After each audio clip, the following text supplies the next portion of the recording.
I am an avid gamer. I will want you to listen to this very carefully. This video might be a bit long, but you might find it very intriguing. I have an excellent track record of both online and offline gaming, from Command and Conquer to the recent games. Mostly they are about war, strategy, or flight simulators like DCS World. I have won a lot of online competitions, so with my nick and pseudonym, I'm well known in the virtual world of gaming. I was contacted anonymously to participate in a global gaming competition. It wasn't a text or an email. It was actually hand delivered to me by a person at my doorstep. The guy was tall, hefty, and wearing a black suit. He came knocking at my door one day on a crisp cold morning, just as I was getting ready to start my workday. I went to the apartment door and looked through the peephole and saw the man standing there. In confusion, I opened the door. The guy just took my hand and placed a sealed red envelope on it. "You are invited. Details are inside. That's all," he said. He pointed at the envelope. I looked at the envelope and then looked back at him as he walked away down the lobby. "Details for what?" I yelled out. "Open and read," he spoke as he turned around the corner and disappeared. I came back inside, opened the envelope, and it was a white A4 size paper folded and placed in that letter. Not printed, but typed on some sort of old typewriter. "You are hereby invited to an online multiplayer team tournament. The main purpose is to test our new game before it is presented to the market. Please bring this letter with you to the address below at the mentioned date and time. Punctuality and confidentiality is highly advised." The time was awkward, so was the date. It was a Monday beginning at 8 a.m. That's my work day, I thought to myself. The address was even weirder. It was an Air Force base about 3 hours drive from my place in another city. Okay, now as stumped as you are, imagine my mental state. My whole day is going to be ruined. In fact, the whole week, as today's Tuesday. So fast forward through my agonizing and much anticipated week. Along came the weekend. I couldn't sleep, and as expected, I also had to leave before 5 a.m. so I can make it there on time. I left at 10 minutes to 5 a.m. and then drove all the way to the other city and finally to my destination. There was no traffic on my way, as well as I drove like a maniac, possessed by something. I was lucky I didn't run into any highway patrol, So I was a bit early, so I had to wait in the parking lot. Soon there were others pouring into the parking lot, and there was plenty of them. "Please exit your vehicles and approach gate number 1. Please bring your letters with you and your ID," was the announcement to the speakers that were attached to the light poles in the parking lot. I exited the car, patting my pocket where I had the letter, and I walked towards the gate. I also made sure I had my wallet with me, in which I carried my ID. I approached the gate. It was really cold, and I was a bit underdressed for this. There were like 2 soldiers at the gate. There were uniformed soldiers, and they were checking letters and IDs. I was directed to the entrance, and as I made my way towards it, I looked around. I could see soldiers on the move. There were helicopters landing in a distance, and an aircraft, like a big aircraft, parked. I could make out of its silhouette. It was still dark. I did not pay much attention to it, as I saw it as routine. It's an army base. What didn't come to my mind that what am I doing at an army base? But then again, the confusion just kept building. I was now approaching a big building that resembled as if it was a huge hangar in which you park huge aircrafts. Now, with other participants, I got into the line, and the sun was coming up while I was waiting. I looked around, and the activities were not slowing down. Still confused, I finally entered the building, and it was huge. I was standing on like an upper deck where I was looking at a lower level where I could see all this setup where there were cubicles with glass walls around them, and there were quite many of them. There were people in uniforms and suits walking around in between them. They were placing sheets of papers, different things, and we had to go all around to the other corner from where there was a staircase going down towards the lower level. We slowly, all the participants made their way. Now, I didn't count, but there were roughly around between 50 to, I would say, 60 seats arranged on the floor, and the participants were around the same number. So once I got down there, was giving like an impression of a giant advanced internet club. So I waited for my turn. I was handed like a big stash of papers that I had to go through, and also I had to give my fingerprints and my eye scan. I had no idea. A couple of guys tried questioning, but they were like, either do it or you can leave right now. So once that was done, we were directed to our cubicles, which were numbered, and we were like slapped with a badge with the number on it. So I went to my cubicle, stashed the papers, like stacked them up on the table. The setup now, the computer looked very advanced, the keyboard, the mouse, that was there. But the big thing is the seat that I was sitting on, or I was supposed to be sitting on, resembled that of an aircraft seat, like the pilot's seat. It was seemingly more comfortable. There was a big joystick. There were controls on the left-hand side, right-hand side panel, as if you were sitting in a cockpit. The screen was big and curved, so it like sort of wrapped around my view, and it was off, but I could tell once it came to life, it would give a very vivid and rich gaming experience. I was looking around, everybody was sitting looking around, and then there was an announcement all of a sudden that please go through the paperwork since you have time, and if you have any questions, we are here to answer them. You will be briefed within the next 30 minutes. I started going through the paperwork. It was just like confidentiality agreements, NDAs, all of that stuff. And then, of course, you have to acknowledge each page that you've read it. And at the end, you have to sign. So I didn't care much. I just kept on acknowledging since I was more interested in finding out what this is all about.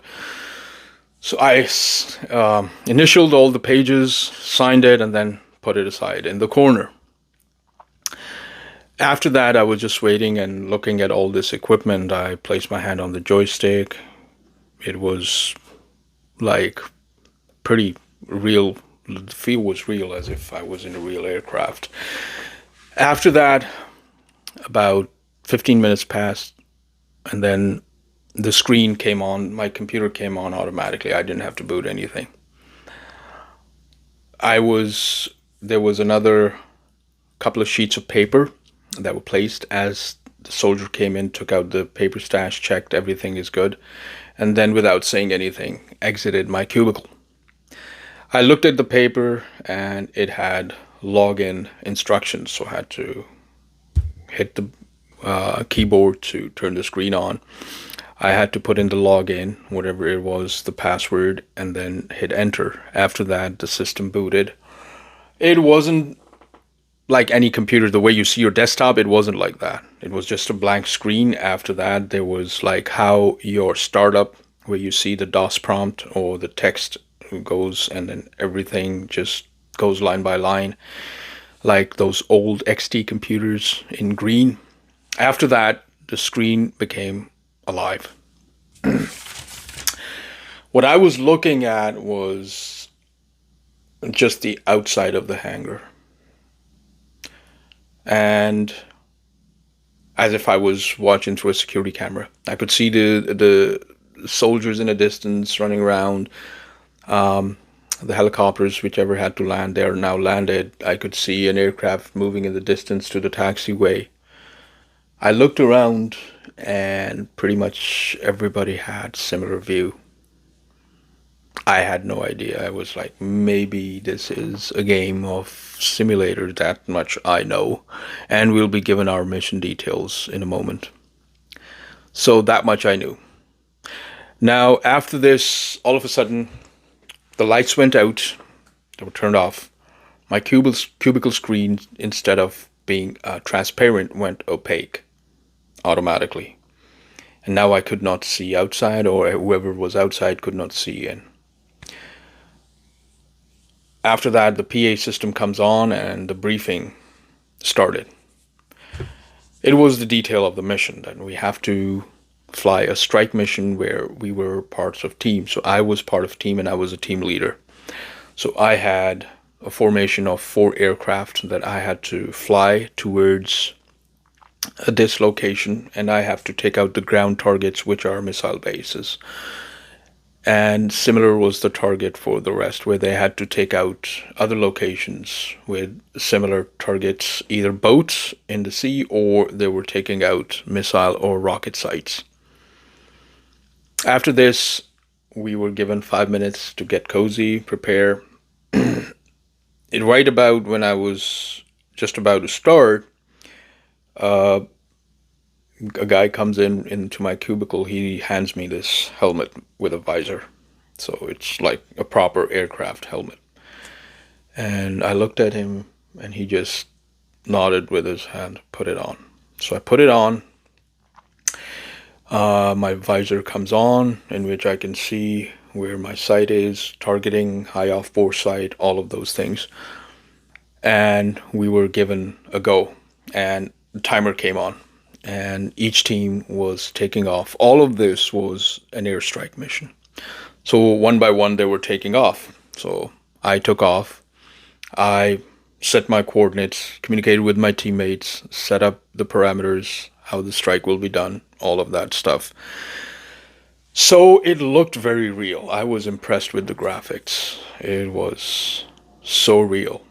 And by the looks of it down there, we were given a virtual mission of somewhere in the Middle East. So we went there, we dropped our bombs, we destroyed the sites, and also there was a couple of others who were taking out the aircrafts that were in the air, the enemy aircrafts, and they were taking them out to give us air superiority.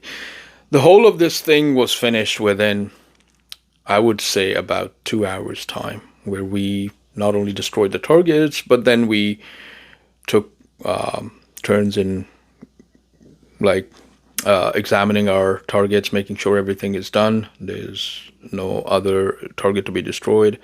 Once the mission was complete, we all came back, landed our aircraft, parked, and after that, the lights came on, the screens went out. We were just given a briefing, and then we were told that the mission has been basically, we were calibrated, we were evaluated, and whoever is on top of that evaluation now, you would receive a check in the mail, whoever is the winner. All of this was like, we couldn't ask any questions, anything. Anyway, I really enjoyed that, the feel and look, the aircraft, the setup, and I was like, I would really want to have a setup like this. Came back home, that's it. I have a habit of turning on the news in the morning whenever I wake up. So I turned on the news, and this was day 3 after this competition that I took place in. And it was announced, or I see that there were certain targets in Yemen, in Syria, and in Iran that had been taken out by USA's most advanced drones. These aircrafts had been secretly built, and they took their first maiden flight on these missions, and the targets were successfully destroyed. Now, the way it was being shown, the limited footage and the destroyed, it kind of threw me back. Those were the same sites that I was seeing through that virtual environment. And somehow Those sites were black and white, though, like the camera and all of that was black and white. It wasn't colored. But here I could see it in color, and I was just looking in awe, and I couldn't make up anything of it. Now, back at that time when we were gathered, I did manage to exchange some contact information with one or two of the participants, their phone numbers. So I just picked up the phone and I dialed them, and then they conferenced in the third and the fourth, and soon there were like 6 or 7 of us on a conference call, and then we were discussing, and we were all discussing the same thing, like, this looks familiar. What did we just participate in? And that's when one of the guys, he says, guys, I think we were the drone pilots. That was a live mission. Each one of us playing it as a game, we didn't need to be briefed or trained, since we all know the terminologies, how to fly, how to strike, since in that virtual game that we play online and we have so much experience about, is the same thing. It's like doing a virtual mission, and those drone crafts, it makes sense. Did we do it? We were just confused. After that, I received, within 2 days, I received a letter in the mail which carried a check, $25,000, and a letter to keep it confidential, and I'm not supposed to tell this to anyone, as this game is privileged and it hasn't been released yet, blah blah blah. But to this day, it's very confusing. So I'll stop right here. To all my gamers out there, I know this video was a bit long and tiring, but you tell me, what do you think of it? Of course, this is all a conspiracy theory. This was all just laid out as just within this video. It's not a real event that took place, but my conspiracy theory is that all the gamers outside and all the games that these days are getting popular are all about fighting and war. So is that the future of gaming that we're looking at? That we would soon be called in to operate drones and different vehicles, whether at land, air, or sea, to destroy enemy targets? Because of course, the traditional war is slowly dying away. So the concept of soldier, actual participants, is growing older. Nonetheless, you tell me, what do you think of this conspiracy theory? If you think this, if you liked it, if you think this actually appeals to you, then please share, like, subscribe. Don't forget to hit that notification button. I will continue this series with different scenarios. Till then, take care. Thanks for watching, and thanks for your support. Bye for now.